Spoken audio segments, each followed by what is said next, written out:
Men Ismoilov Ilhom Tursunboyevich 1987-yil 16-dekabrda Samarqand viloyat Payariq tumanida tavallud topganman. 2007-yil 2011-yillarda Toshkent axborot texnologiyalar universiteti Samarqand filialida bakalavriat ta'lim yo'nalishini 2012-2014-yillarda xuddi shu institut magistratura yo'nalishini tamomlaganman. Ilmiy tadqiqot mavzuyim urbanizatsiya jarayonlarini bashoratlashda sun'iy intellektga asoslangan model va algoritmlar. Ilmiy rahbarim texnika fanlari doktori, professor Muhammadiyeva Dildora Kabulovna. Hozirgi kunda butun dunyoda urbanizatsiyalashuv jarayonlari jadallik bilan oshib bormoqda. Xususan bu jarayon O'zbekistonda ham tezlashuvi kutilmoqda.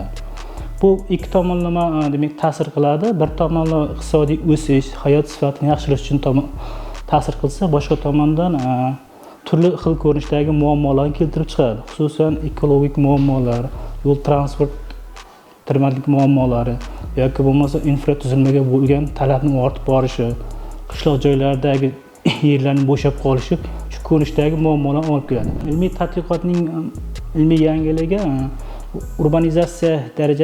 urbanizatsiyalashuv ta'sir etuvchi omillarning statistik ma'lumotlari asosida mashina o'qitish algoritmini qo'llagan holda urbanizatsiya darajasini bashorat qildik. Sun'iy yo'ldoshdan olingan tasvirlardan demak yer sirti qoplami ko'rinishdagi tasvirlar ko'rinishga keltirib oldik.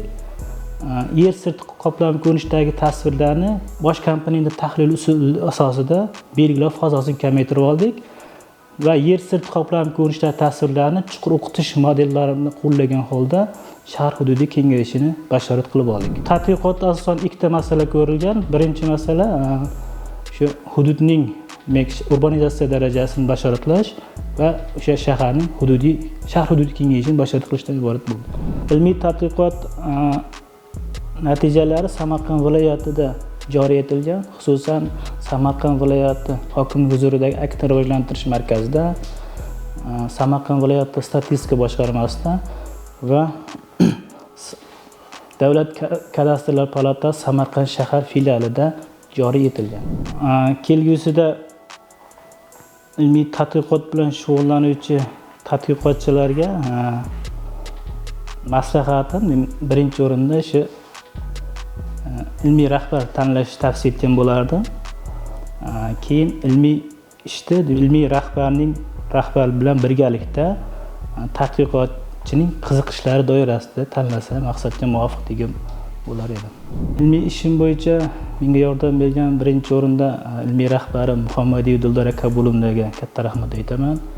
Undan tashqari raqamli texnologiya rivojlantirish ilmiy tadqiqot institutidagi ustozlarga ham katta rahmat aytaman va alohida aytadigan katta minnatdorchiligim Muhammadiyeva Dilnoz To'lkunovnaga katta rahmat aytaman.